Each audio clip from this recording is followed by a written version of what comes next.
ಇನ್ನು ಬೆಂಗಳೂರಿನಲ್ಲಿ ನಡೆದಂತಹ ಒಳ ಮೀಸಲಾತಿ ಹೋರಾಟ ಸಕ್ಸಸ್ ಆಗಿದೆ. ಫ್ರೀಡಂ ಪಾರ್ಕ್ನಲ್ಲಿ ಬೆಳಗ್ಗೆಯಿಂದ ಆರ್ಭಟಿಸಿದ್ದ ಬಲಗೈ ಸಮುದಾಯಕ್ಕೆ ಸರ್ಕಾರ ಬೇಡಿಕೆ ಈಡೇರಿಸುವ ಭರವಸೆಯನ್ನ ಕೊಟ್ಟಿದೆ. ಬಲಗೈ ಒಕ್ಕೂಟದ ಅಧ್ಯಕ್ಷ ಜ್ಞಾನಪ್ರಕಾಶ ಸ್ವಾಮೀಜಿ ನೇತೃತ್ವದ ಪ್ರತಿಭಟನೆಗೆ ಸರ್ಕಾರದ ಪ್ರತಿನಿಧಿಯಾಗಿ ಸಚಿವ ಎಂ ಬಿ ಪಾಟೀಲ್ ಹಾಗೂ ಲಕ್ಷ್ಮೀ ಹೆಬ್ಬಾಳ್ಕರ್ ಅವರು ಬಂದಿದ್ರು.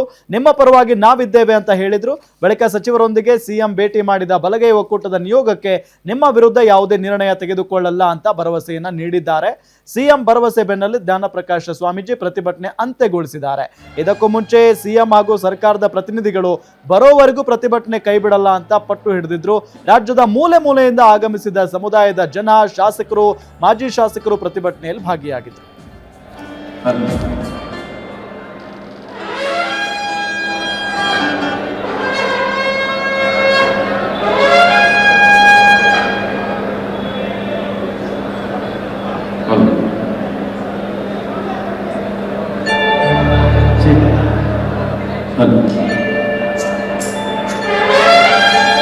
ಇವತ್ತು ಏನು ಪರಿಶಿಷ್ಟ ಸಮುದಾಯಕ್ಕೆ ಕಾಯಂ ಜಾತಿ ಪ್ರಮಾಣ ಪತ್ರವನ್ನು ಏನು ಕೊಟ್ಟಿದ್ದಾರೆ ಅವನ್ನ ಪರಿಗಣಿಸಿ ಅಂತ ನಾವು ಕೇಳ್ತಾ ಇದ್ದೀವಿ.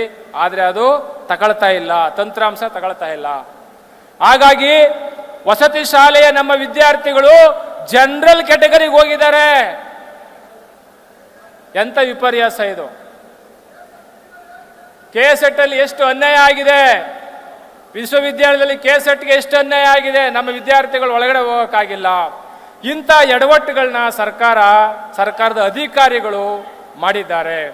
ಹಾಗಾಗಿ ವಿಶ್ವವಿದ್ಯಾಲಯಗಳಲ್ಲಿ ಮೈಸೂರು ವಿಶ್ವವಿದ್ಯಾಲಯದಿಂದ ಹಿಡಿದು ಗುಲ್ಬರ್ಗಾ ವಿಶ್ವವಿದ್ಯಾಲಯದಿಂದ ಹಿಡಿದು ಎಲ್ಲ ವಿಶ್ವವಿದ್ಯಾಲಯಗಳ ರಿಕ್ರೂಟ್ಮೆಂಟ್ಗಳೇನಿದೆ ಅದನ್ನೆಲ್ಲವನ್ನು ತಡೆ ಹಿಡಿಬೇಕು ಅಂತೇಳಿ ನಾವು ಈಗ ಬಂದು ಹೇಳ್ಬೇಕು. ಅವ್ರಿಲ್ಲಿ ನಾವು ಯಾರೂ ಸಹ ಇಲ್ಲಿಂದ ಎದ್ದು ಹೋಗೋದಿಲ್ಲ ಅಂತಕ್ಕಂಥ ದೃಢ ನಿರ್ಧಾರವನ್ನು ಮಾಡ್ರಿ ಅಂದರೆ ಕೈ ಎತ್ತರಿ. ಎಲ್ಲರೂ ನೀವೆಲ್ಲರೂ ಇಲ್ಲಿ ಕೂತ್ಕೋಬೇಕು, ನಮ್ಮ ಹಕ್ಕುಗಳನ್ನ ಪಡಿಬೇಕು. ನಾವು ಅದನ್ನು ನಿರೀಕ್ಷೆ ಮಾಡ್ತಾ ಇದ್ದೀವಿ ಅಂತಕ್ಕಂಥ ಮಾತುಗಳನ್ನ ಈ ಸಂದರ್ಭ ಕೇಳ್ತಾ, ನಾಳೆ 27ನೇ ತಾರೀಕಿಗೆ ಕ್ಯಾಬಿನೆಟ್ ಸಭೆನೂ ಕೂಡ ಇದೆ, ಸಂಪುಟ ಸಭೆನೂ ಕೂಡ ಇದೆ. ವಿಶೇಷವಾಗಿ ಇದನ್ನು ಚರ್ಚೆ ಮಾಡಲಿಕ್ಕೆ ಒಂದು ವಿಚಾರವನ್ನ ಇವತ್ತು ನಾನು ಬಹಳ ಸ್ಪಷ್ಟವಾಗಿ ಹೇಳಕ್ಕೆ ಬಯಸ್ತೇನೆ. ನಮ್ಮ ಕಾಂಗ್ರೆಸ್ ಪಕ್ಷ ಇವತ್ತು ಯಾರಿಗೂ ಕೂಡ ಅನ್ಯಾಯವನ್ನ ಮಾಡುವುದಿಲ್ಲ ಅನ್ನುವುದು ಮಾತನ್ನ ಬಹಳ ಸ್ಪಷ್ಟವಾಗಿ ಇವತ್ತು ಹೇಳಕ್ಕೆ ಬಯಸ್ತೇನೆ.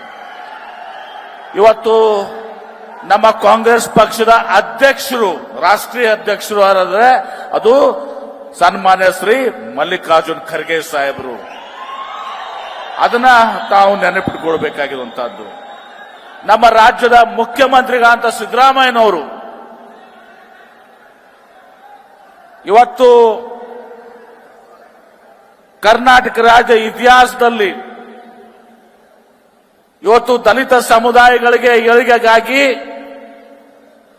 ಇವತ್ತು ಕಾನೂನನ್ನು ತಂದು ಇವತ್ತು ಪ್ರತಿ ಇಲಾಖೆಯಲ್ಲಿ 24% ಇವತ್ತು ಸಹ ಮೀಸಲಾತಿಯನ್ನು ಒದಗಿಸಿದಂತವರು ಸನ್ಮಾನ್ಯ ಸಿದ್ದರಾಮಯ್ಯನವರು ಅಂತೇಳಿ ಸಂದರ್ಭ ಹೇಳಕ್ಕೆ ಬಯಸ್ತೇನೆ.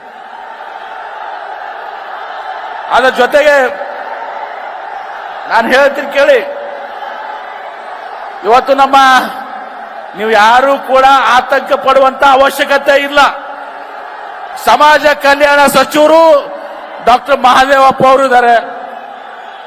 ನಮ್ಮ ಗೃಹ ಸಚಿವರು ಡಾಕ್ಟರ್ ಪರಮೇಶ್ವರ್ ಅವರು ಇದ್ದಾರೆ. ನಮ್ಮ ಗ್ರಾಮೀಣಾಭಿವೃದ್ಧಿ ಸಚಿವರು ಪ್ರಿಯಾಂಕ್ ಖರ್ಗೆ ಅವರು ಇದ್ದಾರೆ. ಇವರೆಲ್ಲರೂ ಇದ್ಕೊಂಡು ನೀವು ಆತಂಕ ಪಡುವಂತ ಅವಶ್ಯಕತೆ ಎಳ್ಳಷ್ಟೂ ಇಲ್ಲ.